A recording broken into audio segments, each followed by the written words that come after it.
তো মীর কাসেম আলী রাহিমাহুল্লাহ, শহীদ মতিউর রহমান নিজামী রাহিমাহুল্লাহ, আব্দুল কাদের মোল্লা, আলী হাসান মোহাম্মদ মুজাহিদ সহ যাদেরকে ফাঁসি দেওয়া হয়েছিল, জুডিশিয়াল কিলিং করা হয়েছিল, মিথ্যা অপরাধে দুনিয়ার সর্বনিকৃষ্ট মিথ্যা মামলায় তাদেরকে নিহত করা হয়েছে। তারাও জানে এর সাথে তাদের কোনো সংশ্লিষ্টতা নাই, তাই তারা ভয় পায় নাই, হাসতে হাসতে গিয়েছে, শাহাদাতের আগে ঘুমাইতে পেরেছে।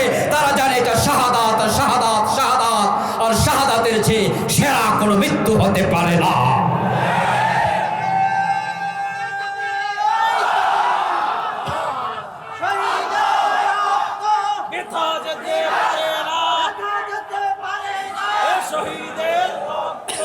রাসূল সাল্লাল্লাহু আলাইহি ওয়াসাল্লামকে অনুসরণ না করে উম্মত হওয়া যাবে না। আর রাসূলুল্লাহ সাল্লাল্লাহু আলাইহি ওয়াসাল্লামকে অনুসরণ না করে যে উম্মতের দাবি করবে সে হলো ভুয়া উম্মত, 2 নাম্বার উম্মত। তাকে আসল উম্মত বলার কোনো সুযোগ নেই। 71 বয়স ছিল 5 বছর, অথচ মুক্তিযোদ্ধা সার্টিফিকেট পাইয়া গেছে। এমন 2 নাম্বার ভুয়া মুক্তিযোদ্ধা বাংলাদেশে আছে না নাই? 71 মায়ের পেটে ছিল, হেও নাকি মুক্তিযোদ্ধা। আমার প্রিয় ভাইরা, এই জাতীয় ভুয়া মুক্তিযোদ্ধারা যখন ধরা পড়ে তখন জাতির সামনে ইজ্জত বাড়ে না কমে? মুক্তিযোদ্ধাদের যে ভাতা তারা নিয়েছে ভুয়া সার্টিফিকেট দিয়ে, রাষ্ট্র যদি ধরে এই ভাতা ফিরিয়ে দিতে তারা বাধ্য থাকবে। শুধু ভাতায় ফিরিয়ে নেবে না, এই অপরাধজনিত কারণে রাষ্ট্র যদি চায় শাস্তি দিতে, রাষ্ট্র শাস্তি দেওয়ার অধিকার এই ভুয়া মুক্তিযোদ্ধাদেরকে রাষ্ট্রের আছে না নাই? ঠিক একইভাবে হাসরের ময়দানে রাসূলুল্লাহকে অনুসরণ করে নাই, কিন্তু উম্মতের দাবি করবে। জিজ্ঞাসা করলে বলে আমি মুসলিম, আমি মুমিন, আমার নবী মুহাম্মদুর রাসূলুল্লাহ সাল্লাল্লাহু আলাইহি ওয়াসাল্লাম, অথচ 5 ওয়াক্ত নামাজের 1 ওয়াক্ত পড়ে না, এমন মুসলমানের সন্তান বগুড়াতেও আছে না নাই? মদ পান করে, বিড়ি টানে, দাড়ি কামায়, টাকনুর নিচে কাপড় পরে, সুদি লেনদেন করে, ইসলামের পক্ষে তো কথা বলেই না। আমরা যারা ইসলামের পক্ষে কথা বলি আমাদেরকে উল্টা রাজাকার বলে গালি দেয়, শুধু ইসলামের কথা বলার কারণে। এই লোকগুলাকেও জিজ্ঞাসা করলে তারাও বলে আমরা মুসলিম, আমরা নবী মুহাম্মদের উম্মত। তো ভুয়া মুক্তিযোদ্ধা সার্টিফিকেট যদি ধরা খায়, যাচাইয়ের পরে বেজ্জতি হওয়া লাগে, ভাতা ফিরিয়ে দেয়া লাগে, শাস্তির মুখোমুখি হওয়া লাগে, এবার যারা কিয়ামতের দিন ধরা খাবে, রাসূলকে অনুসরণ করে জীবন কাটায় নাই, তারা ভুয়া উম্মতের দাবিদার হিসাবে আখিরাতে আল্লাহর শাস্তির মুখোমুখি হওয়ার সম্ভাবনা আছে না নাই? আমরা আল্লাহর শাস্তির মুখোমুখি হতে চাই না, অথচ উম্মতের দাবিদার। কিন্তু রাসূলকে অনুসরণ করে জীবন চালায় না এমন মানুষের সংখ্যাই জমিনে বেশি। আমি বলার আগে আপনারা বললেন বেশি শব্দটা, এতে বোঝা যায় যে আমরা এই বিষয়ে একমত। প্রিয় নবীজি ওইটাই বলেছেন, আমার উম্মত হবে 73 দল, জান্নাতি হবে কয় দল? মাত্র 1 দল। রাসূলের উম্মত 73 দল। রাসূলের উম্মত বলতে কি হিন্দু বৌদ্ধ বোঝানো হয়? তারা মুসলমান, তারা মুসলিম দাবিদার। قال النبي صلى الله عليه وسلم تفترق أمتي على 73 ملة كلهم في النار إلا واحدة। প্রিয় নবীজি বলেছেন আমার উম্মতগুলো 73 ভাগে বিভক্ত হয়ে যাবে, প্রত্যেকটা ভাগ জাহান্নামী, সবগুলো দল হবে জাহান্নামী, ইল্লা ওয়াহিদা, জান্নাতি হবে মাত্র 1 দল। আমার প্রিয় ভাইয়েরা, এই কথা শোনার সাথে সাথে কোন একজন সাহাবী দাঁড়িয়ে গেলেন, জিজ্ঞাসা করলেন ইয়া রাসূলুল্লাহি ওয়া মাহি, হুজুর আমরা তো উম্মতের দাবি করছি, এখন উম্মতের মাঝে যদি ৭৩ দলের মাঝে ৭২ দল জাহান্নামী হয়, তাহলে তো আমার টেনশন বেড়ে গেল। জান্নাতি হবে মাত্র এক দল। ওয়ামাহি, ও প্রিয় রাসূল, সে জান্নাতি দল আমরা জানতে চাই কোনটা হবে। জান্নাতি দল একটা, জাহান্নামী দল ৭২টা, উম্মতের দল হলো মোট ৭৩। এখন যারা মসজিদের ইমাম আছে কয় আমি কোনো দল করি না, বিশ্বায় ভয়া মুরিদ বানায় বলে আমি কোনো দল করি না। বিভিন্ন মাদ্রাসার হুজুর আছে, মুহতামিম আছে, প্রিন্সিপাল আছে, বলে আমি কোনো দল করি না। অনেক বড় আলেম এলাকায় পরিচিত লোকেরাও জানে উনি কোনো দলমল করে না। রাসূল বলে আমার উম্মত ৭৩ দল, আরে হুজুরের কোনো দলই নাই। এতে বোঝা যায় হুজুরের নাম উম্মতের ভিতরেই নাই। কি মুসিবত আছে না নাই? এটা মুসিবত আছে। কিন্তু তিনি হুজুর হিসাবে বড়, কিন্তু রাসূলের উম্মতের ভিতরে তার নাম। যারা জাহান্নামী ৭২ কাতার, তারাও কিন্তু উম্মতের ভিতর থেকেই জাহান্নামী। আর হুজুর যেহেতু ৭৩ দলে নাই, তাহলে উনি রাসূলের উম্মতের তালিকাতেই নাই। ওই হুজুর মরলে বিপদ আছে কিনা? আচ্ছা, এজন্য আপনারা এখন থেকে আর কথা কইেন না যে আমি কোনো দল করি না। আর যে হুজুররা, যে আলেমরা এই কথা বলে, বলার পিছনে উদ্দেশ্য আছে। কারণ তারা জানে যদি আমি বলি দল করি না, তাহলে সকল দলের লোকদের হাদিয়া পাওয়া যায়। ক্ষমতা যারাই আসে তারাই কয় হুজুর যেহেতু কোনো দল করে না, তাহলে এই হুজুর আপাতত আমাদের জন্য কোনো সমস্যা না। তাই নির্দলীয় হুজুরদের বিরুদ্ধে কোনো মামলা হয় না, ওরা জেলে যাওয়া লাগে না। যে হুজুর দল করে না সে হুজুরের মুরিদের কমতি হয় না। যারা ইসলামী দলে থাকে, রাসূলের দলে থাকে, তারা বাড়িতে ঘুমাতে পারে না। আর যে হুজুরকে আমার কোনো দল নাই, ওই হুজুর খাইতে খাইতে পেট এত বড় হয়, আঙ্গুল দিয়া পেট চুলকাইতে পারে না, ঘাড় এত মোটা হয়ে যায়।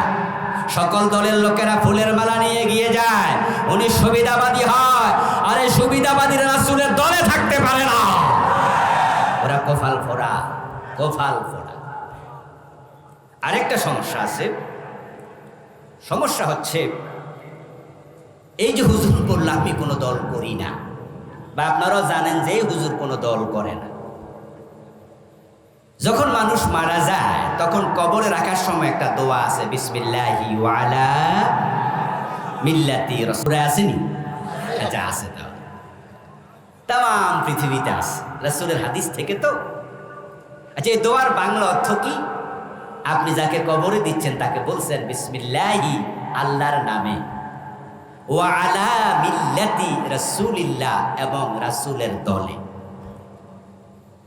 তাহলে কবরে দেওয়ার সময় আপনি বলতেছেন আল্লাহর নামে আপনাকে, তোমাকে রাসূলের দলে তুলে দিলাম।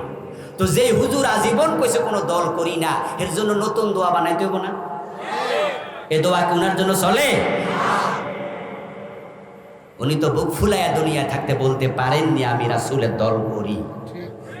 আর আমরা যারা রাসূলের দল করি, আমরা এমন ভাবে বলি, মাহফিলে বলি, মসজিদের মিম্বারে বলি, মাদ্রাসায় বলি, ক্লাসে বলি, সব জায়গায় বলি, এই সত্য কথা বলাতে জেলে যেতে হলে জেলে যেতে রাজি হয়ে যায়, ফাঁসিতে ঝুলতেও রাজি হয়ে যায়।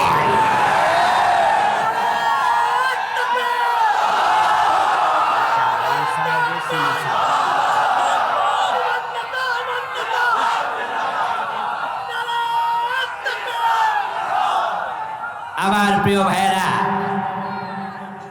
সাহাবী দাঁড়িয়ে গেলেন, ইয়া রাসূলুল্লাহ ওয়া মাহি, হে রাসূল, একটি দল জান্নাতি, ওই দলটা আমি জানতে চাই। আজকের মাহফিলে আপনারা যারা আছেন, জান্নাতি দল চেনা আমাদেরও দরকার আছে না নাই? আমরাও তো জান্নাতি দলে যেতে চাই নাকি? ইয়েস। তাহলে ওই প্রশ্নটা শুধু ওই সাহাবীর নাই, প্রশ্নটা আমাদের। রাসূলুল্লাহ আজকে বেঁচে থাকলে এই প্রশ্ন আমরাও করতাম, ঠিক না? যে হুজুর ৭৩ দলের মাঝে ৭২ দল জাহান্নামী হবে, এটা তো বড় দুশ্চিন্তার কথা। জান্নাতি দল মাত্র কয়টা? আরে আমার উপায় কি হুজুর, আমিও চিনতে চাই, কারণ আমিও তো জান্নাতে যেতে চাই। আল্লাহ হাবিব বললেন, মা আনা আলাইহি ওয়াসহাবি, ও আমার সাহাবী শোনো, জান্নাতি দল মাত্র একটা, যে মত পথের উপর আমি নবী মুহাম্মদ এবং আমার সাহাবারা প্রতিষ্ঠিত আছি।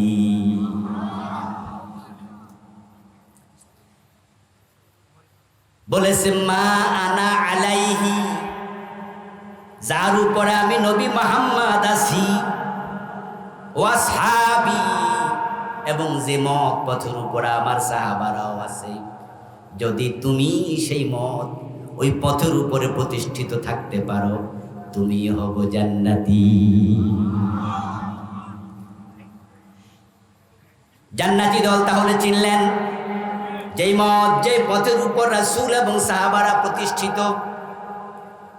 এবার আপনাদের কাছে আমি মেসেজ দিচ্ছি, আমার রাসূল কিসের উপর প্রতিষ্ঠিত শুনুন। কোরআন মাজিদে আল্লাহ তাআলা বলতেছেন, কুল ইন আত্তাবিউ ইল্লা মা ইউহা ইলাইয়া ইন্নী আখাফু ইন আসাইতু রাব্বি আযাব ইয়াউমিন আযীম। হে নবী, আপনি মানুষকে জানায়া দেন, যে ওহী আমার কাছে আসে, ওই ওহীর উপর আমি নবী প্রতিষ্ঠিত, ওই ওহী মানতে আমি নবীও বাধ্য। আমি নবীর দল জান্নাতি দল, আমার দল ওহীর উপরে প্রতিষ্ঠিত। ওহী হলো কোরআন এবং সুন্নাহর নাম। কোরআনের নাম ওহীয়ে মাতলু, হাদিসের নাম ওহীয়ে গায়রে মাতলু। ইন্নাত্তাবিউ ইল্লা মা ইউহা ইলাইয়া, আমি সেই মত অনুসরণ করি, সেই পথ অনুসরণ করি যা আমার কাছে ওহী হিসাবে আসে। এর বাহিরে আমি নবী যাই না, যাওয়ার কোনো অনুমতি নাই। কেন যাই না শোনো, ইন্নী আখাফু ইন আসাইতু রাব্বি আযাব ইয়াউমিন আযীম। যদি আমি আমার রবের কথার বাহিরে চলে যাই, কিয়ামতের কঠিন ময়দানে আযাবের ভয় আমারও আছে। এই জন্য আমার দল কোরআন সুন্নাহর উপরে, ওহীর উপরে প্রতিষ্ঠিত। যেই হাদিস রাসূল শোনায়, ওই হাদিসগুলো রাসূল বানায়া বলে না, সেটা ওহী। রাসূল বানিয়ে কোনো কথা বলেন, মা ইয়ানতিকু আনিল হাওয়া ইন হুয়া ইল্লা ওয়াহয়ুন ইউহা। তাই তো রাসূলুল্লাহ সাল্লাল্লাহু আলাইহি ওয়াসাল্লামের কাছে মহিলা চোর ধরা পড়ার পরে প্রস্তাব দেয়া হয়েছিল, ইয়া রাসূলুল্লাহ, এই মহিলার হাত না কেটে অন্য কোনো শাস্তি দেয়া যায় কিনা। হযরত উসামা বিন যায়েদ রাদিয়াল্লাহু তাআলা আনহুমার এই প্রস্তাবের পর প্রিয় নবীর চেহারা লাল হয়ে গেল। তিনি দাঁড়ায় একটি খুতবা দিলেন, ছোট্ট ভাষণ দিলেন। সাহাবাদেরকে ডেকে ওই ভাষণে প্রিয় নবীজি বললেন, লাওয়ান্না ফাতিমাতা বিনতা মুহাম্মাদিন সারাকাত ইন্না মুহাম্মাদান লা ইয়াকতাউ ইয়াদাহা। ও আমার সাহাবারা শোনো, এই মহিলা নয়, যদি মুহাম্মাদের মেয়ে ফাতেমা চুরি করে, আমি নবী মুহাম্মদ ফাতেমার হাতটাও কেটেই দেব। কারণ চোর ধরে হাত কাটা এই বিধান দিয়েছেন কে? মান আলাইহি ওয়াসহাবি। জান্নাতি দল সেই দল, যেই দল ওহীর উপরে প্রতিষ্ঠিত থাকে। নবী মুহাম্মদ ওহীর উপরে কত শক্তভাবে প্রতিষ্ঠিত। তিনি বলছেন, আমার মেয়ে ফাতেমা চুরি করলে তাকে রেহাই দেওয়ার অনুমতি নেই। এবার আপনাদের কাছে আমার প্রশ্ন, যে নবী আমাদের আদর্শ, নবী মুহাম্মদ ছাড়া আর কোন আদর্শ আছে? অন্য কোন মানুষকে আদর্শ মানা যাবে? This is Islam. This is Islam concept clear করতে হবে। বিভিন্ন জায়গায় ব্যানার দেখা যায়, ফেস্টুন দেখা যায়, লেখা থাকে অমুকের আদর্শের সৈনিক। বিশেষ করে যুবকেরা এগুলো লেখে।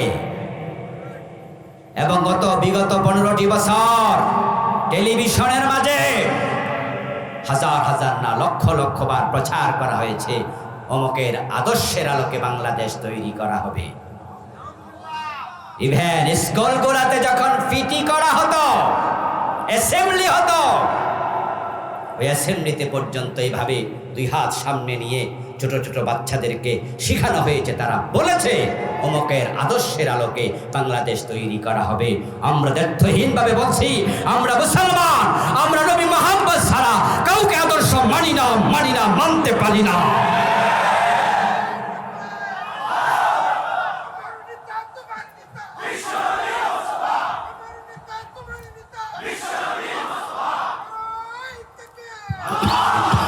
প্রিয় ভাইয়েরা, ইমানের স্বাদ পায় নাই, না পাওয়ার কারণেই তো রাসূলকে বাদ দিয়া অন্যকে আদর্শ বানা, ঠিক না? ইমানের স্বাদ তারা পায়নি, তারা হতভাগা। এই জন্যই তো আল্লাহরে বাদ দিয়া অন্যের কাছে মাথা নত করে, অন্যকে রব বানা। ইমানের স্বাদ তারা পায়নি, না পাওয়ার কারণেই তো ইসলামের মতো জীবন ব্যবস্থা থাকতে, কোরআন থাকতে তারা সংবিধান লেখে, গণতন্ত্র দিয়া মানুষকে জমিনের মালিক বানায়া তারা ধর্ম নিরপেক্ষতা দিয়ে দেশ চালায়। ইসলাম থাকতে কোন রকমের আর নতুন কোন আদর্শ মতবাদের প্রয়োজন থাকে না, কোরআন থাকতে কোনো সংবিধান লাগে না। ইমানের স্বাদ তারা পায়নি। আর যারা পেয়েছে, প্রিয় নবীজি বলেছেন, লা কাতআমাল ঈমান মান রাদিয়া বিল্লাহি রাব্বান ওয়া বিল ইসলামি দীনা ওয়া বিমুহাম্মাদিন নাবিয়্যান ওয়া রাসূলা। প্রিয় নবী সাল্লাল্লাহু আলাইহি সাল্লাম বলেন, সেই ঈমানের স্বাদ পেয়েছে যে আল্লাহকে রব হিসাবে পেয়ে খুশি। মান রাদিয়া, সে খুশি, সন্তুষ্ট। আমার আল্লাহ থাকতে আর কোনো রব লাগে না। আল্লাহর কাছে মাথা নত যে করে, দুনিয়ার কারো কাছে আর মাথা নত করে না। কল্লা দিতে রাজি হয়, কল্লা নোয়াতে রাজি হয় না। আমরা দেখেছি আমাদের নেতাদেরকে ফাঁসি দেওয়ার আগে তারা প্রস্তাব দিয়েছে, সাদা কাগজ পাঠাইছে, আপনারা মার্সি পিটিশন করুন, প্রেসিডেন্টের কাছে জীবন ভিক্ষা চান। আমাদের নেতারা জবাব দিয়েছে, ভিক্ষা চাইলে শুধু তার কাছে চাওয়া হবে, কোনো তন্ত্রমন্ত্রওয়ালার কাছে, কোনো দেশের নেতার কাছে আমরা জীবন ভিক্ষা চাই না। মান রাদিয়া বিল্লাহি রাব্বা, রব পেয়ে খুশি, ইসলাম পেয়ে খুশি, রাসূলকে আদর্শ হিসাবে পেয়ে খুশি। যার কারণেই তো আল্লাহর জান্নাত পাওয়ার পথে এতটাই তারা অটল অবিচল ছিলেন যে ফাঁসির রশি দেখে সামান্য ভয় পায় নাই, হাসতে হাসতে ফাঁসির মঞ্চে গিয়েছে। আল্লামা শহীদ আমাদের প্রিয়জন মতিউর রহমান নিজামী রাহিমাহুল্লাহ সন্তানের সাথে শাহাদাতের মঞ্চে যাওয়ার আগে কোন পোশাক পরে যাবে মনে হয় শ্বশুর বাড়ি রওনা দিয়েছে, সে আলোকপাত করেছে। শহীদ মীর কাসেম আলী রাহিমাহুল্লাহ শাহাদাতের আগে জেলের কারারক্ষীকে বললেন যে আমার হাতে তো ঘন্টা দেড়েক সময় আছে, তাহলে আমার 1 ঘন্টা পরে আইসা ডাইকেন, আমি ঘন্টাখানেক ঘুমে আলোই। জেল থেকে মুক্তি পাওয়া এমন একাধিক ভাইয়ের মুখ থেকে আমি সরাসরি এটা শুনেছি। ওনাদেরকে বলেছেন ওই লোকটা, যেই লোকটাকে মীর কাসেম আলী রাহিমাহুল্লাহ বলছে আমাকে ঘন্টা দেড়েক পরে ডাইকা দিয়ে 1 ঘন্টার মতো ঘুমাই, তারপরে প্রস্তুতি নেব। ঘন্টা দেড়েক পরে ফাঁসি, 1 ঘন্টা পরে ডাইকা দিয়ে 1 ঘন্টা ঘুমাই। ওই কারারক্ষী বললেন যে আমি কিছুক্ষণ পরে গিয়ে দেখি ঠিকই উনি শুধু ঘুমাচ্ছেন না, উনার নাক ডাকার আওয়াজ শোনা যায়, উনি নাক ডেকে ঘুমাচ্ছেন। ঘন্টাখানেক পরে গিয়ে দেখি উনি নামাজে দাঁড়িয়ে আছে, আমি ডাকা লাগে নাই, এর মাঝে সজাগ হইয়া তিনি নফল নামাজ পড়ছেন। আচ্ছা, আপনাদের বিবেকের কাছে আমার প্রশ্ন, যে লোকটা 1.5 ঘন্টা পরে ফাঁসি হবে, এর ঘুমের ট্যাবলেট খাওয়ায় হয়তো ঘুম লাগানো যাওয়ার কথা না, ঠিক না? টেনশানে তো অস্থির হওয়ার কথা। কিভাবে ঘুম আসে? কিভাবে এটা সম্ভব? ওই যে যাকাত আমালি মানি মাররাদিয়া বিল্লাহি রাব্বা, প্রিয় নবীর হাদিসের বাস্তবতা এগুলো। ইমানের স্বাদ পেয়েছে সেই আল্লাহ তাআলাকে রব হিসাবে পেয়ে খুশি। মানুষ যখন মারা যায় তখন সে কার কাছে যায়? মানুষের মৃত্যুর খবর শুনে আমরা বলি ইন্না লিল্লাহি ওয়া ইন্না ইলাইহি রাজিউন। এটা মৃত ব্যক্তির জন্য দোয়া নয়। মৃত ব্যক্তির জন্য দোয়া হলো সালাতুল জানাজা হিয়া দুআউ লিল মাইয়িত। আমরা জানাজার নামাজে দোয়া করি, আল্লাহুম্মা গফির লি হাইয়িনা ওয়া মাইয়িতিনা ওয়া শাহিদিনা ওয়া গায়িবিনা, আল্লাহুম্মা গফির লাহু ওয়ারহামহু ওয়া'ফু আনহু ওয়া'আফিহি ওয়া'ফু আনহু ওয়াকরিম নুজুলাহু ওয়াসসি মুদখালাহু ওয়াদখিলহুল জান্নাহ। এই দোয়া আমরা করি জানাজার নামাজে দাঁড়ায়া। তাহলে মৃত্যুর খবর শোনার সাথে সাথে যেটা পড়লাম সেটা কি? সেটা হলো আত্মস্বীকৃতি। আপনি বললেন ইন্না লিল্লাহ, আমরা সবাই আল্লাহর জন্য, ওয়া ইন্না ইলাইহি রাজিউন, আমরা সবাই তার কাছে ফিরে যাব। শহীদ মীর কাসেম আলী জানেন কিছুক্ষণ পর আমার ফাঁসি, আমার দিদার হবে আকাশের মালিক আরশের মালিক, আমার প্রেমিক আমার আল্লাহর সাথে। টেনশন কি? তাই নাক ডেকে ঘুমাতে পারে। আর যেই অভিযোগ উনাকে ফাঁসি দেয়া হলো, ওই অভিযোগগুলো মিথ্যা। দুনিয়ার কেউ যদি নাও জানে, যাকে ফাঁসি দেয়া হয়েছে সে তো জানে যে এর সাথে আমার কোনো সম্পর্ক নাই। আচ্ছা ভাই, আপনাকে যদি বিনা দোষে কেউ গুলি করে মেরে ফেলে, অথবা বিনা দোষে আপনারা ধরে নিয়ে ফাঁসি দেয়, তাহলে আপনার মৃত্যুটা কি স্বাভাবিক মৃত্যু না শাহাদাত? মাশাআল্লাহ, কথা বলেন না, কথা বলেন। আপনার কথা বলছি। আপনাকে যদি কেউ ধরে নিয়ে বিনা দোষে ফাঁসি দিয়ে দেয়, ধরে নিয়ে গুলি করে দেয়, দোষ নাই, তাহলে আপনিও জানেন যে আমার এই মৃত্যুটা স্বাভাবিক মৃত্যু না, এটা শাহাদাত। তো মীর কাসেম আলী রাহিমাহুল্লাহ, শহীদ মতিউর রহমান নিজামী রাহিমাহুল্লাহ, আব্দুল কাদের মোল্লা, আলী হাসান মোহাম্মদ মুজাহিদ সহ যাদেরকে ফাঁসি দেওয়া হয়েছিল, জুডিশিয়াল কিলিং করা হয়েছিল মিথ্যা অপরাধে, দুনিয়ার সর্বনিকৃষ্ট মিথ্যা মামলায় তাদেরকে নিহত করা হয়েছে, তারাও জানে এর সাথে তাদের কোনো সংশ্লিষ্টতা নাই, তাই তারা ভয় পায় নাই, হাসতে হাসতে গিয়েছে, শাহাদাতের আগে ঘুমাইতে পেরেছে। তারা জানে এটা শাহাদাত, শাহাদাত, শাহাদাত, আর শাহাদাতের চেয়ে সেরা কোনো মৃত্যু হতে পারে না।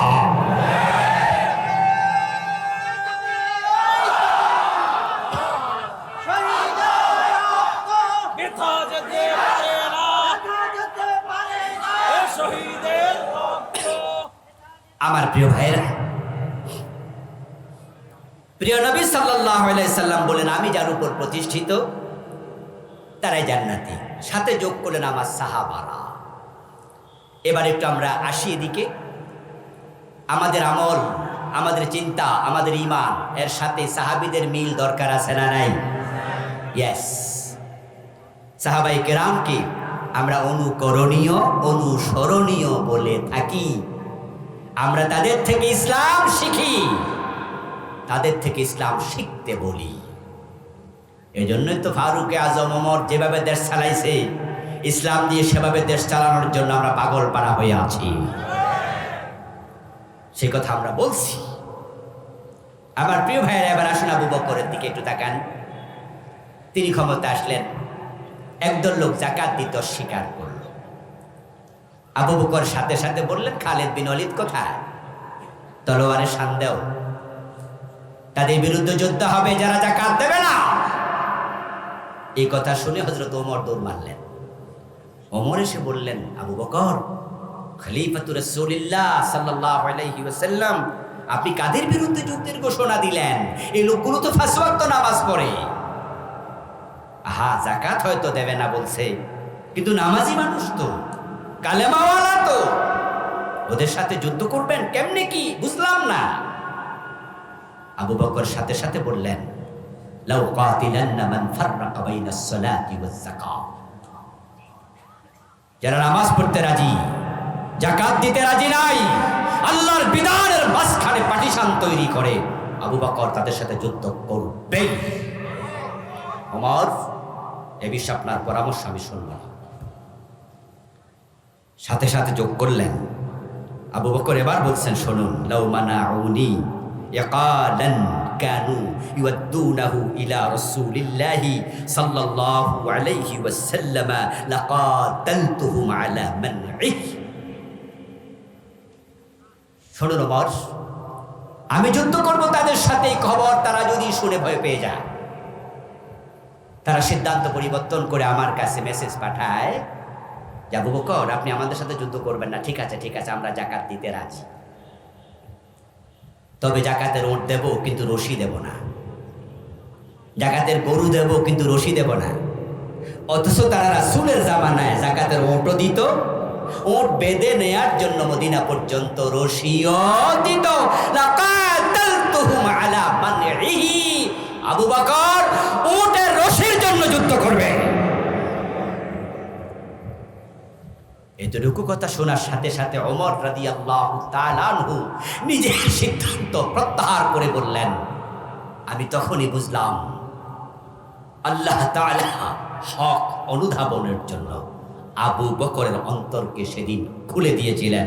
প্রিয় নবী, ইসলাম যাহা, সে ইসলামের মাঝে সামান্য হেরফের করা হবে এটা মানা যাবে না। এটাই হচ্ছে ইসলামের মূল কনসেপশন। এটাই আবু বকর বুঝেছে। রাসূল যাহা মেনেছে, কোরআনের উপরে ছিল, হাদিসের উপর চলেছে, ওহীর উপর থেকেছেন, আবু বকর তার উপরেই ছিলেন। মা আনা আলাইহি ওয়াসহাবি, এক চুল পরিমাণ নড়েন নাই যে আমি রশির জন্য যুদ্ধ করব। এবার একটু আসুন আরো সামনে। হযরত ওমর প্রেসিডেন্ট, ওনার ছেলে আবু শাহামা মদ পান করলো। ওমর রাদিয়াল্লাহু তাআলা আনহুর ছেলে আবু শাহামা মদ পান করার কারণে প্রেসিডেন্টের ছেলে হিসাবে মাপ পেয়ে গেছে। কথা বলতে হবে, মাপ পেয়েছে। আবু শাহামাকে ৮০ বেত্রাঘাত করা হয়েছে এবং সে শাস্তি ডাবল দেওয়া হয়েছে। তারিখ ইসলামীতে এসেছে ঘটনাটি ঘটেছিল মূলত মিশরে। Abu শাহামা as a man he was a good person। ভাববেন না তিনি খারাপ মানুষ ছিলেন, তিনি ভালো মানুষ ছিলেন। এবং ওই ঘটনাটি ঘটেছিল মিশরে, ইসলামী একটি জেহাদি কাফেলার সাথে সংশ্লিষ্ট অবস্থা। উনি যুদ্ধ করতে গিয়েছিলেন, মূলত জেহাদে গিয়েছিলেন। পিপাসা লেগেছিল, যুদ্ধের ফাঁকে ময়দানে পিপাসায় কাতর অবস্থায় তাঁবুতে ঢুকে পানি পান করে গলাটা ভিজাবেন, সামনে পেলেন খেজুর ভিজানো পানি। যদি আধা পাকা খেজুর পানিতে ভিজায় একদিন দুদিন, তাহলে ওই পানিটা হালকা লাল হয়ে যায়, হালকা মিষ্টি মিষ্টি শরবতের মতো। এটার আরবিতে নাম হলো নবীজ। আর নবীজ পান করা জায়েজ, এটা শরবত। কিন্তু যদি সেই খেজুরটা 5 দিন 7 দিন 10 দিন লম্বা সময় ভিজানো থাকে, তাহলে হাত্তা খালা ওয়াস্তাদ্দা ফাসারা খামরা ফাশরবুহু হারাম ওয়ালাউ কানা কাতরা।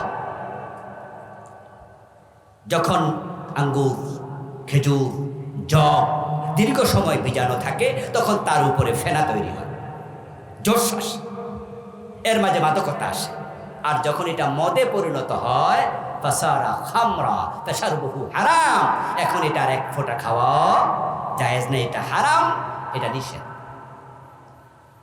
আবু শাহামা তাঁবুতে ঢুকে তিনি নবীজ মনে করলেন, তাড়াহুড়া ছিল, তাই তিনি ডকডক করে পান করে নিলেন।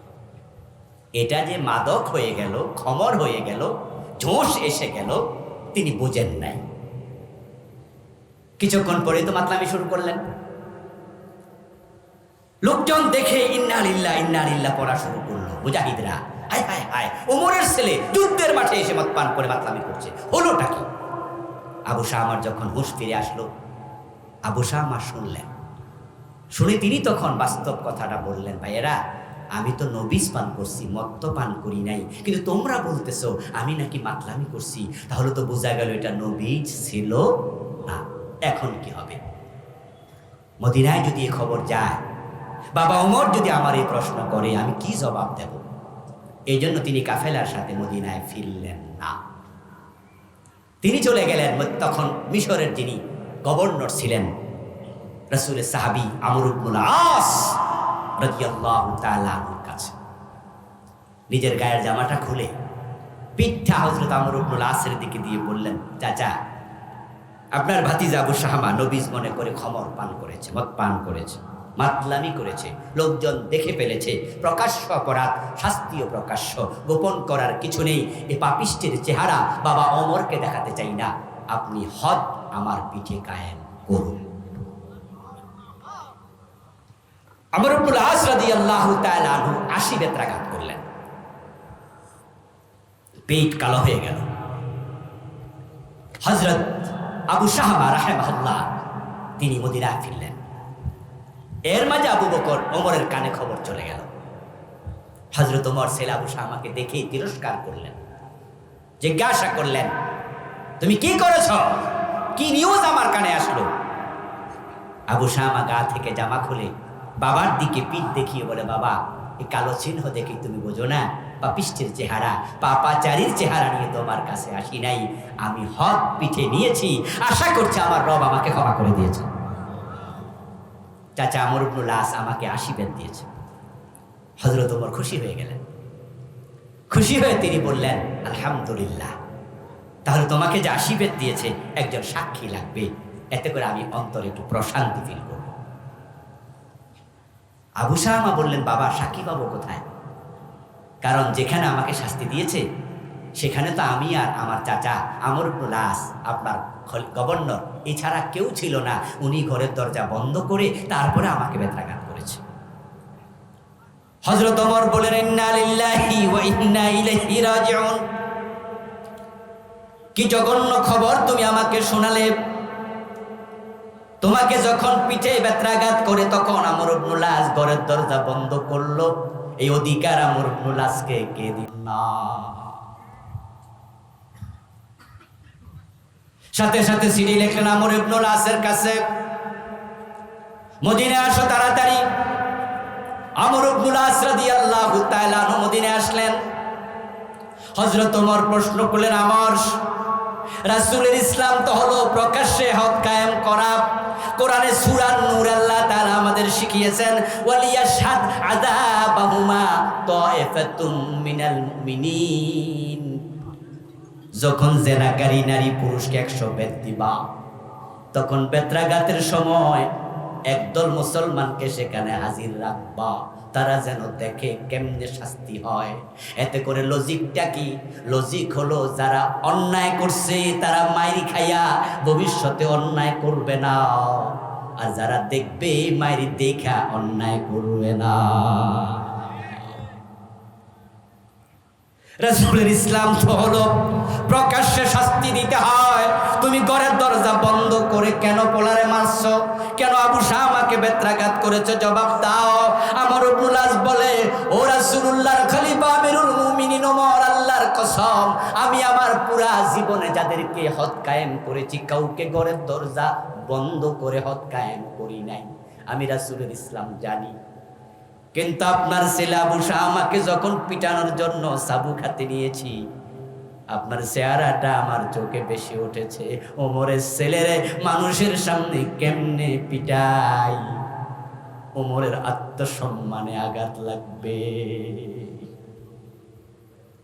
আপনি তো রাষ্ট্রের খলিফা, আপনার মতো এই জাতীয় জলিল কদর সাহাবী, আপনার ছেলেরা মানুষের সামনে কেমনে আঘাত করি?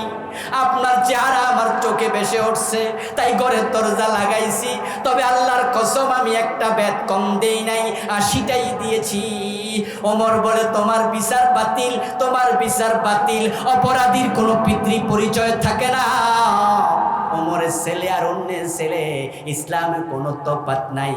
আমার রাসূলের ইসলামে কোনো হেরফের চলবে না, আবার 80 বেত দিতে হবে। মা আনা আলাইহি ওয়া আসহাবি জান্নাতে যাওয়ার স্বপ্ন তো আমরা সবাই দেখি, জান্নাত বুঝি এত সোজা, এত সস্তা? রাসূল বলে, আমি আমার মেয়ে ফাতেমা চুরি করলে হাত কাটবো।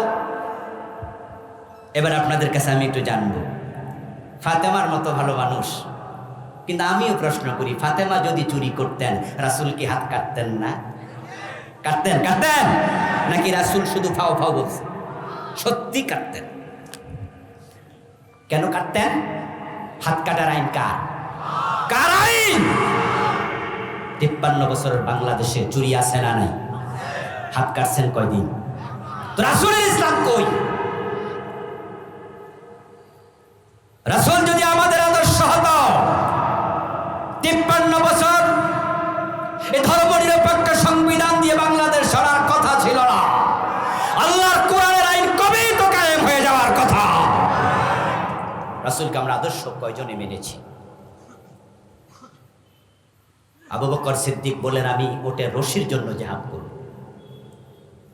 আর বাংলাদেশে যাকাত ব্যবস্থা চালু আছে তো? রাষ্ট্রীয়ভাবে চালু আছে।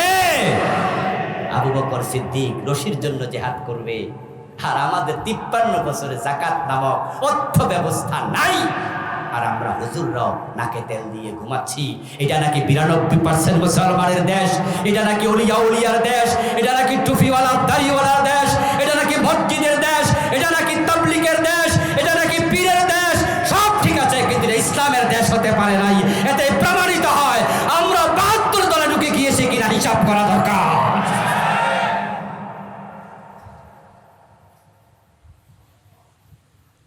আবার আসিবের দেওয়া, আবু শাহমা দারুণ অসুস্থ হয়ে গেলেন। কোন কোন ঐতিহাসিক বলেন তিনি 15 দিন পরে ইন্তেকাল করেছেন, দ্বিতীয়বার শাস্তি দেয়ার। কোন কোন মুআররিখ বলেছেন যে না, তিনি 6 মাস পরে ইন্তেকাল করেছেন নতুন অসুস্থতায়। এর মাঝামাঝি কথা বলেছেন এমন তারিখবিদও আছেন।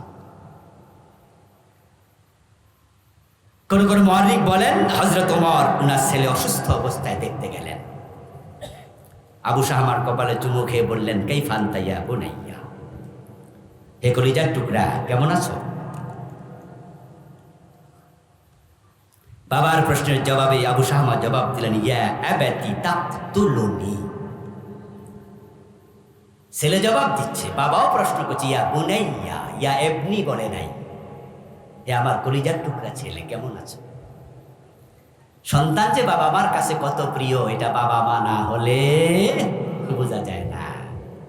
আরে মশারি টানাইছে, বাবা মা বাচ্চা নিয়ে ঘুমায়, বাতি নিবানোর পরে যদি মশার আওয়াজ শোনা যায়, তখন বাবা তার বউরে কয়, এই তাড়াতাড়ি লাইট লাগাও, লাইট লাগায় মশারা মারো।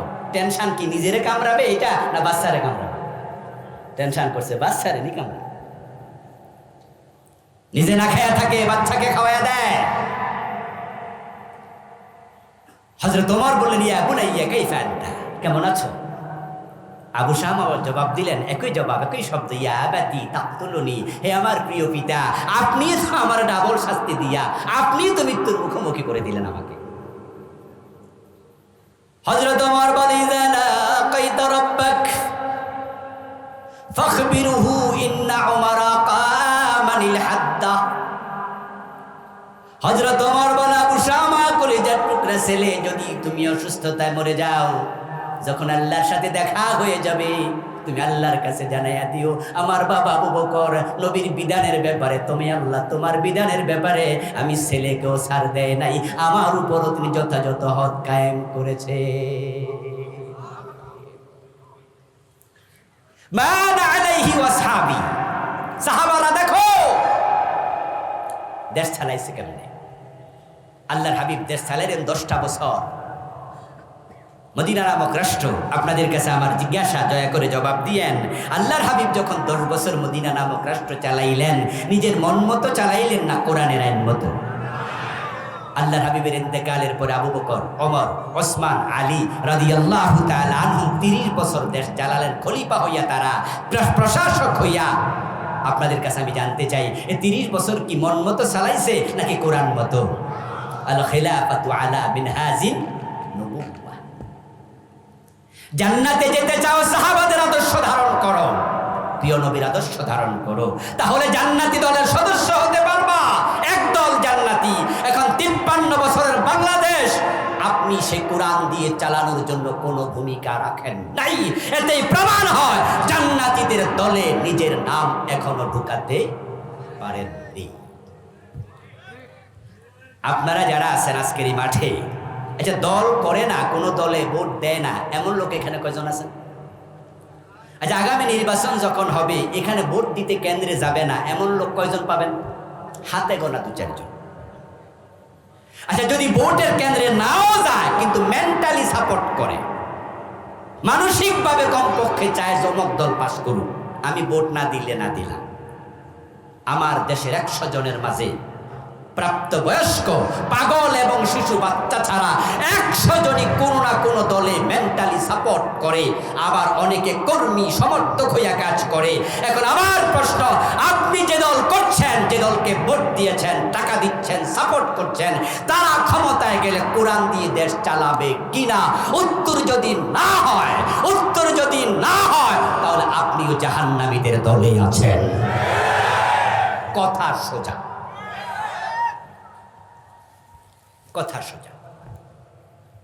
আর উত্তর যদি হয় হ্যাঁ, যে হুজুর আমি যে দল করি, যে দলে ভোট দেই, যে দলে আমি সহযোগিতা করি, আমার দেওয়া দল বলেছে তারা ক্ষমতায় গেলে কোরআন হাদিস দিয়ে দেশ চালাবে, সে দলটা ছোট হোক, অসুবিধা নেই। আমার প্রিয় ভাই, যেই দলের কনস্টিটিউশন কোরআনমুখী নয়,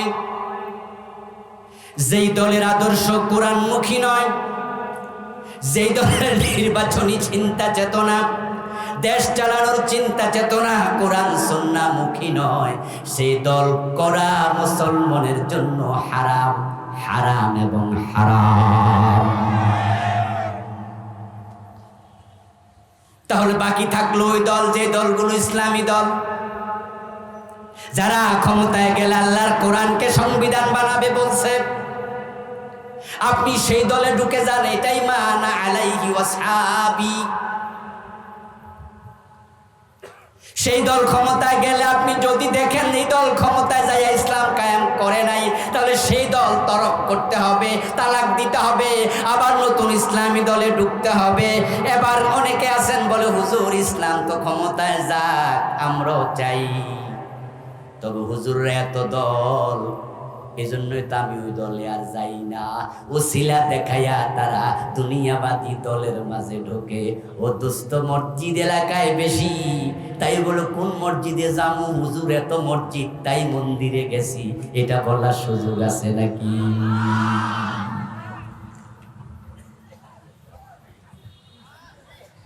হুজুর আপনারাই তো এক হইতে পারেন না, আপনারা যে 14, 15, 20 দল, এই জন্য না আমি বিএনপি করি, আওয়ামী লীগ করি, জাতীয় পার্টি করি না। তো হুজুর আপনারা লগে আমরাও তো আছি, তবে আপনারা আগে, এখন তারপরে।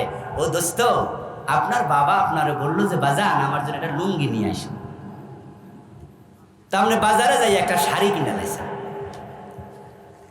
কিনা বাবার হাতে দিলেন। বাবা জিজ্ঞাসা করলো কিরে তোরে কইছি লুঙ্গি আনতে, তুই যে শাড়ি আনছ। আপনি জবাব দিলেন বাবা দোকানে যাইয়া দেখি লুঙ্গি দোকান 5-7টা, এটাও লুঙ্গি দোকান, ওইটাও লুঙ্গি দোকান, ওইটাও লুঙ্গি দোকান, এই জন্য ভাবলাম যে এত লুঙ্গি দোকানকে, তাই শাড়ি কিনে গেছে। যে উত্তর হইল, লুঙ্গি দোকান বেশি হওয়াতে আপনার অসুবিধা ছিল না সুবিধা বেশি? এতে করে আপনি দামও কম পাইতেন, একটু যাই দেখে শুনে কিনতে পারতেন, রং মং দেখা, দরদার যাচাই করা, আপনার জন্য সুযোগ সুবিধা বেশি ছিল। মসজিদ বেশি হওয়ার কারণে আপনার মসজিদে গিয়ে নামাজ পড়া সহজ ছিল, কিন্তু মসজিদ বেশি মন্দিরে ঢুকেছেন, লুঙ্গি দোকান বেশি শাড়ি কিনেছেন। এই যুক্তি যেমন চলে না, হুজুররা এখন ইসলামী দল করবে, এই যুক্তি দিয়ে জান্নাতে যাওয়া যাবে না, এই যুক্তি আল্লাহর কাছে চলবে না।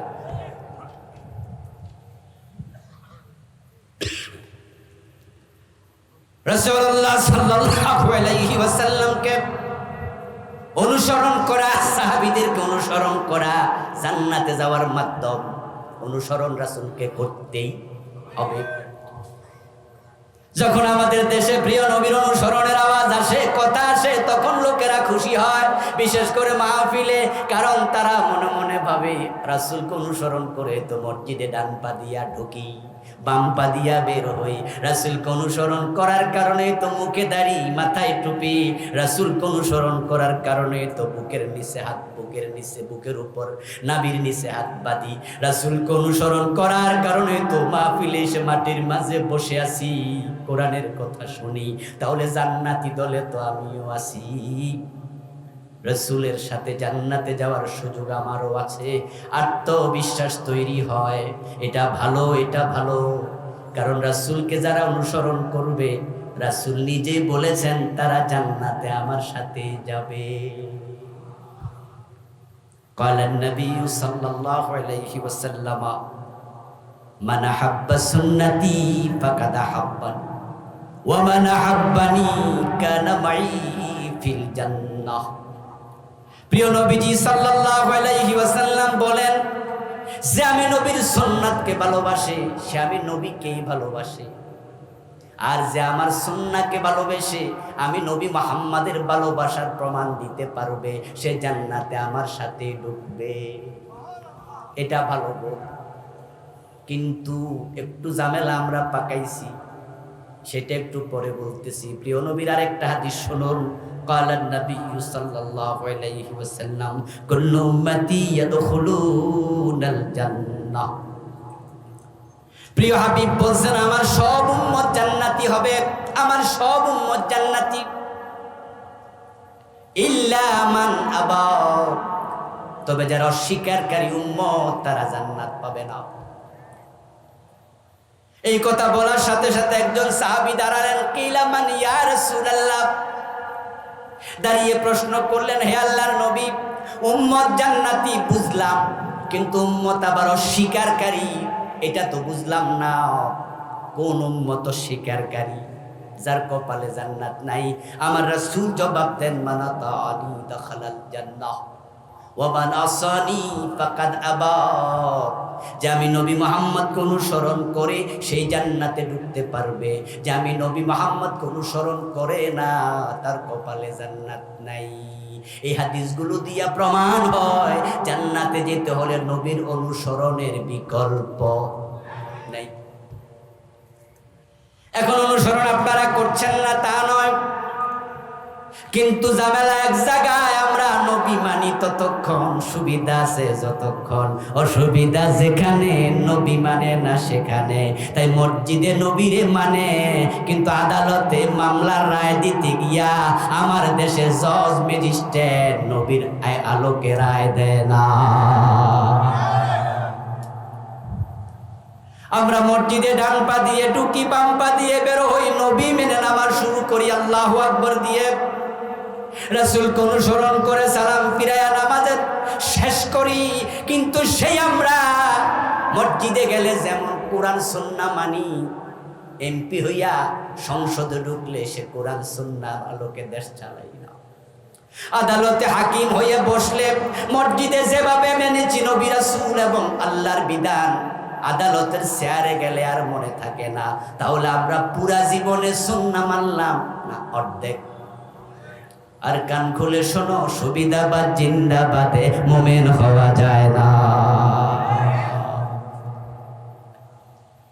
আপনাদের বগুড়া জজকোটের জজ সাহেব নামাজ পড়তে গেল, জোহরের নামাজ পড়লো। ইমাম সাহেব দুরাকাত পড়ার পরে উনি আত্তাহিয়াতু পড়তে বসবেন, এটা ভুলে গেছেন। ভুলে উনি আল্লাহু আকবার বলে দাঁড়াতে শুরু করছেন। আত্তাহিয়াতু পড়ার জন্য প্রথম বৈঠকে বসা এটা ওয়াজিব। এই মাসআলা ভালো করে জজ সাহেব জানে, মুসল্লিরাও জানে, সবাই দিছে লোকমা, জজ সাহেব লোকমা দিছে। ইমাম সাহেব লোকমা পাইয়া সংশোধন হলেন, না দাঁড়াইয়া বসে গেলেন। আত্তাহিয়াতু পড়ে আরো দুরাকাত শেষ করে যথারীতি সালাম দিয়া সাউসেজদা মাজদা দিয়া তিনি নামাজ শেষ করলেন।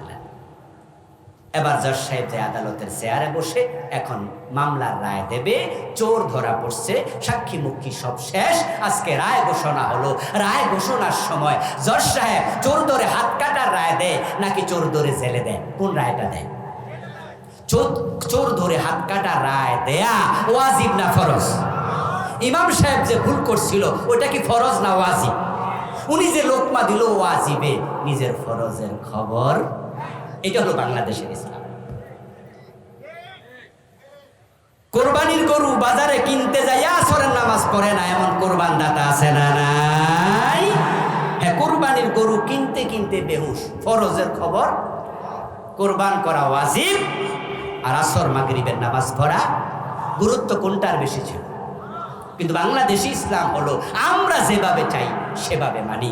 এই জন্য দেখা যায় মসজিদ ইসলাম আছে, মাদ্রাসা ইসলাম আছে, মাহফিল ইসলাম আছে, টুপিতে দাঁড়িতে ইসলাম আছে, কিন্তু সংসদে ইসলাম নাই, গণভবনে নাই, বঙ্গভবনে নাই, মন্ত্রণালয়ে নাই, আদালতে ইসলাম নাই, হাইকোর্টে নাই, সুপ্রিম কোর্টে নাই, শিক্ষা ভবনে নাই, শিক্ষা মন্ত্রণালয়ে নাই, অর্থ মন্ত্রণালয়ে নাই। ইসলাম দিয়ে দেশ চলে না, সমাজ চলে না। মসজিদ মাদ্রাসার ইসলামের নাম শুধু ইসলাম না, ইসলাম কমপ্লিট কোড অফ লাইফ, পুরা জীবন ইসলাম চলতে হবে।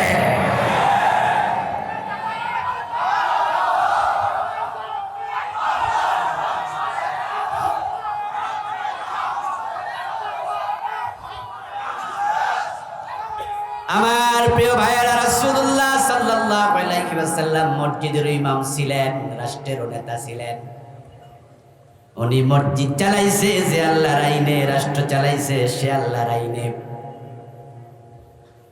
53 বছর বাংলাদেশ মসজিদ চলে আল্লাহর আইনে, এটা ঠিক, কিন্তু সমাজ চলে ডক্টর কামাল মিয়ার লিখিত সংবিধানের আইনে।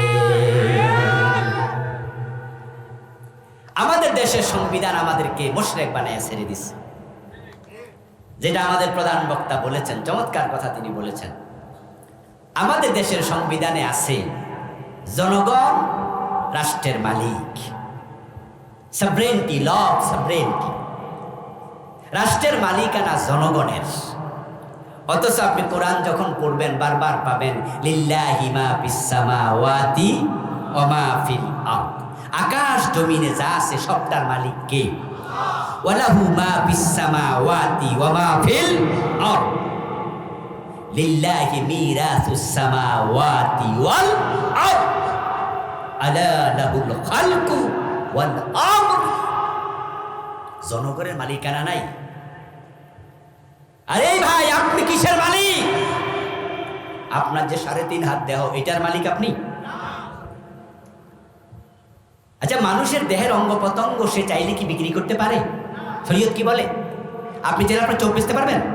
রক্ত বেচা হারাম, রক্ত দান করা যায়, এটা তৈরি হয় কারণে, কিন্তু বিক্রি করা নিষেধ। আপনি চোখ হাত বেচবেন, কেমনে বেচবেন? চোখের মালিক আপনি।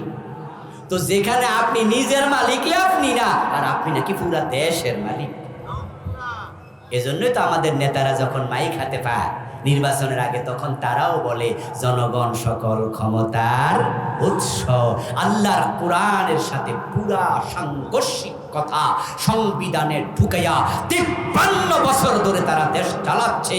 এ বস্তা পচা জঘন্য সংবিধান দিয়ে আল্লাহর কোরআন বলছে জনগণ সকল ক্ষমতার উৎস নয়, বরং সকল ক্ষমতার উৎস কে? আন্নাল কুওয়াতা লিল্লাহি জামিআ কুলিল্লাহুম্মা মালিকাল মুলক। আমার প্রিয় ভাই, আলহামদুলিল্লাহ, দীর্ঘ 53 বছর পরে আল্লাহ আমাদেরকে আবার সুযোগ দিয়েছেন। 5ই আগস্টের বিপ্লবের পর এমন সুযোগ বাংলার মুসলমানের হাতে আল্লাহ তুলে দিয়েছেন। এই সুযোগ এই 53-52 বছরে আর আসে নাই।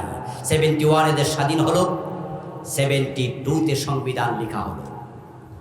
এই সংবিধানের ধর্মনিরপেক্ষতা ঢুকাইয়া শেষ করে দিয়েছে, ঈমান ইসলামকে শেষ করে দিয়েছে। কোন সরকার বিগত 52 বছরে এই সংবিধানকে পরিপূর্ণ পরিবর্তন করার উদ্যোগ নেয়নি, সাহস করেনি, সুযোগ ছিল না।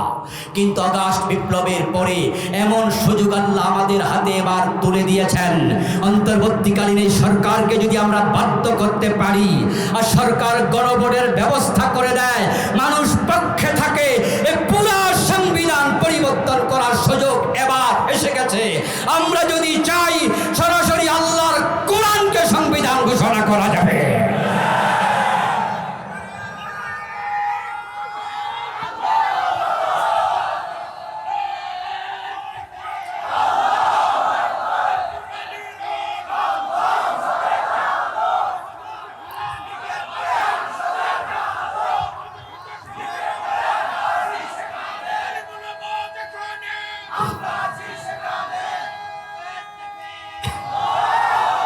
আমার প্রিয় ভাইয়ের, আল্লাহর কোরআন সংবিধান হোক, এটা আপনারা চান কিনা?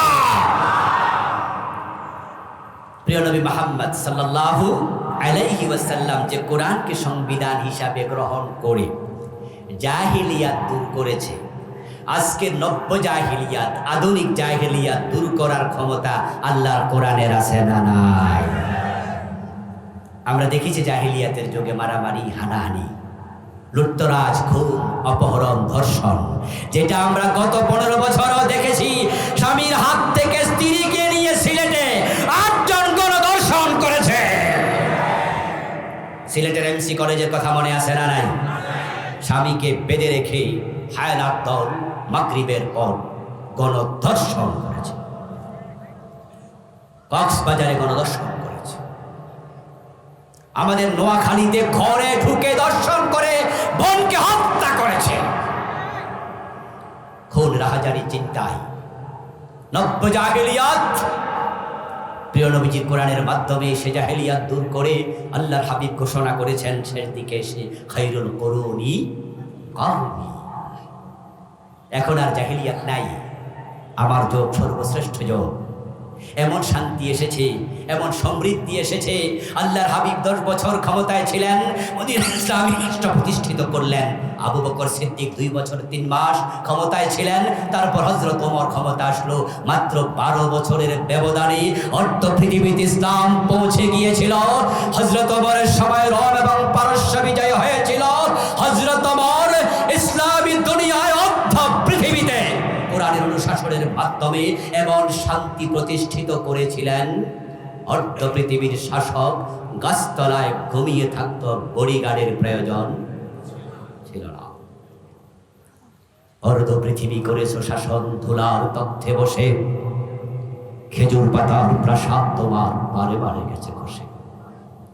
মদিনা থেকে জেরুজালেম পর্যন্ত হযরত ওমর সফর করেছেন, সাথে ওটের রশি টানার জন্য মাত্র একজন ভৃত্য ছিল।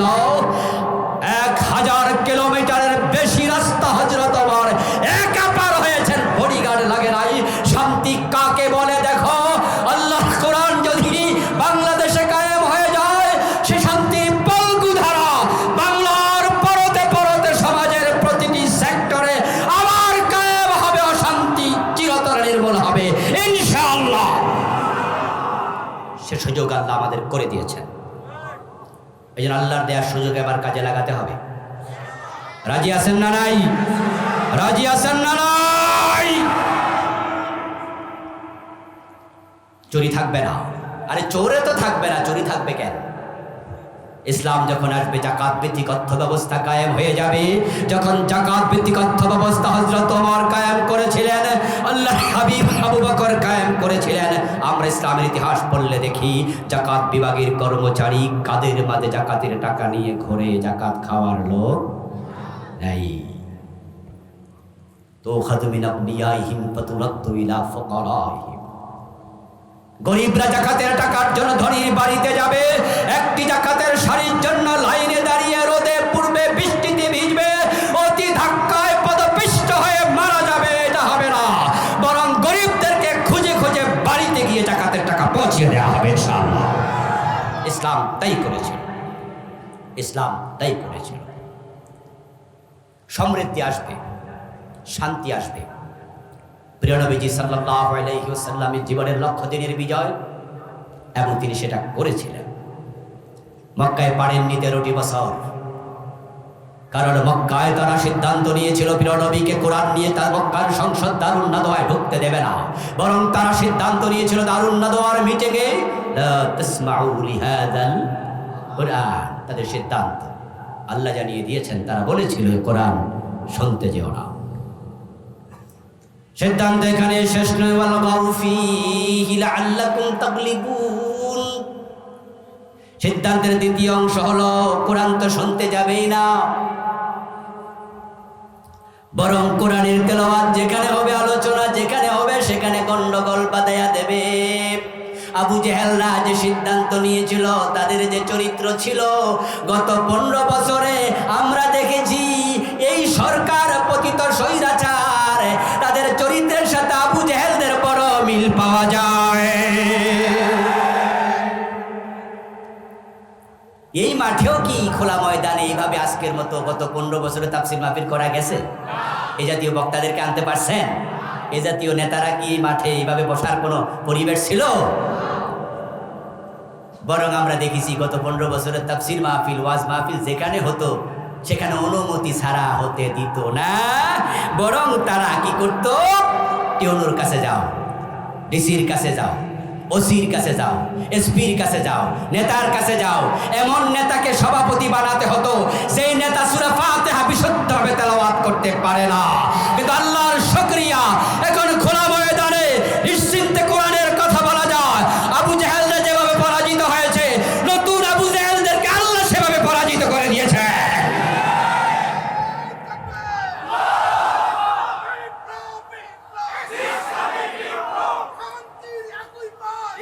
আমার প্রিয় ভাইরা, আলহামদুলিল্লাহ, প্রিয় নবী সাল্লাল্লাহু আলাইহি সাল্লাম মক্কা থেকে হিজরত করে মদিনায় গেলেন।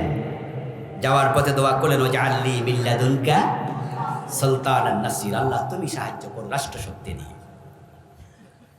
আল্লাহর নবী যদি রাষ্ট্রশক্তি দিয়ে ইসলামী রাষ্ট্রের জন্য আল্লাহর কাছে দোয়া করতে পারেন, বাংলাদেশ ইসলামী রাষ্ট্র কায়েমের জন্য আমাদেরও দোয়া করা দরকার আছে না নাই? দোয়া তো করেই না, বরং যারা ইসলামী রাষ্ট্র চায় ওরারে উল্টা বদোয়া দেয়, ওরারে টিটকারি করে। হুজুর মানুষ আবার কিসের রাজনীতি, হুজুররা আবার কিসের ক্ষমতা? অথচ আমার নবী নিজে আল্লাহর কাছে ক্ষমতা চায়, এবং সেটা কোরআন মাজিদের আয়াত। ইসলামী রাষ্ট্র রাসূল মদিনায় প্রতিষ্ঠিত করলেন, জীবনের লক্ষ্য পূর্ণ করলেন। এখন রাসূলের সাথে জান্নাতে যেতে হলে রাসূলের জীবনের লক্ষ্য দ্বীনের বিজয়। আমাদের জীবনের লক্ষ্যটাকেও দ্বীনের বিজয় কেন্দ্রিক করা দরকার আছে না নাই? আল্লাহ তাআলা আমাদের সকলকে তার দ্বীন বিজয়ের জন্য প্রিয় নবীর জীবনের লক্ষ্যের সাথে জীবনের লক্ষ্য বানিয়ে বাংলার এই ভূখণ্ডে আল্লাহর কোরআনের রাজ প্রতিষ্ঠা করার জন্য হিম্মত নিয়ে, সাহস নিয়ে সামনে ভূমিকা রাখার তৌফিক দান করুন বলিয়া। আলহামদুলিল্লাহি রাব্বিল আলামিন, ওয়াসসালাতু ওয়াসসালামু আলা নাবিয়্যিনা মুহাম্মাদিন ওয়া আলিহি ওয়া আসহাবিহি আজমাইন। ربنا ظلمنا أنفسنا وإن لم تغفر لنا وترحمنا لنكونن من الخاسرين. ربنا آتنا في الدنيا حسنة وفي الآخرة حسنة وقنا عذاب النار. رب ارحمهما كما ربياني صغيرا. أي رب العالمين, 3 দিন ব্যাপী তাফসীর মাহফিল তুমি কবুল করে নাও। এই সিরাতুন নবী মাহফিলে আমরা যারা এসেছি আমাদের জীবনের গুনাহগুলো মাফ করে দাও। আমাদের সালাম তোমার বন্ধুর কবর মোবারক মদিনা মুনাওয়ারায় পৌঁছায়া দাও। হে আল্লাহ, আমাদের কারো মা নাই, কারো বাবা নাই, দাদা দাদি, নানা নানি, আপনজন প্রিয়জন কবরে, মেহেরবানি করে সবার কবরকে জান্নাতের টুকরা বানায়া দাও। সবার জীবনের সবগুলা গুনাহ মাফ করে দাও। আল্লাহ, আজকের মাহফিলের সম্মানিত সভাপতি হুজুরের নেক হায়াত দরাজ করে দাও। আল্লাহ, প্রধান অতিথি, বিশেষ অতিথিবৃন্দ, আমরা যারা মাহফিলে আসলাম, শ্রোতা বক্তা, সবাইকে দ্বীনের জন্য কবুল করে নাও। হে আল্লাহ, 3 দিন ব্যাপী সিরাত মাহফিলকে আমাদের হেদায়েতের উসিলা বানায়া দাও। আল্লাহ, যে হক কথাগুলো বলা হলো, বলা হবে, আমল করার তৌফিক দাও। আগামী কালকের মাহফিলে আল্লাহ প্রিয় ভাই অধ্যাপক নুরুল আমিন হাফেজাহুল্লাহ আসবেন। পরের দিন আল্লামা তারেক মনোয়ার ভাই আসবেন, ফখরুদ্দিন ভাই আসবেন, আর অনেক বক্তারা আসবেন। আল্লাহ, আগামীকালকার মাহফিলে আমার প্রিয় ভাই কারি আব্দুল্লাহ আমিন হাজির হবেন। সকলকে উত্তমভাবে সুস্থতার সাথে আসার তৌফিক দিয়ে দাও। এই মাহফিলখানাকে এলাকাবাসীর জন্য নাজাতের ওসিলা বানায়া দাও। আল্লাহ, আমাদের সকলকে কোরআনের কর্মী হয়ে বাংলার জমিনে দ্বীনের রাজ কায়েম করার জন্য ভূমিকা রাখার তৌফিক দিয়ে দাও। এই মাহফিলের জন্য যারা টাকা দিলেন, পয়সা দিলেন, বুদ্ধি দিলেন, পরামর্শ দিলেন, সবার সব খেদমত কবুল করে নাও। হে আল্লাহ, আমাদের সকলের মনের নেক আশাগুলো পূর্ণ করে দাও। যার যে বিপদ আছে দূর করে দাও। আমরা যারা অসুস্থ আছি, দয়া করে সকলকে সুস্থতার নেয়ামত দিয়ে দাও। সাল্লি ওয়া সাল্লিম ওয়া বারিক আলা নাবিয়িনা মুহাম্মাদিন ওয়া আলিহি ওয়া আসহাবিহি আজমাইন। سبحان ربك رب العزة عما يصفون وسلام على المرسلين والحمد لله رب العالمين. আসসালামু আলাইকুম ওয়া রাহমাতুল্লাহ। সুবহানাকাল্লাহুম্মা ওয়া বিহামদিক আশহাদু আল লা ইলাহা ইল্লা আনতা। সম্মানিত অতিথিকে ওলামা মাসায়েখ পরিষদ বগুড়া শহর শাখার উদ্যোগে 3 দিন ব্যাপী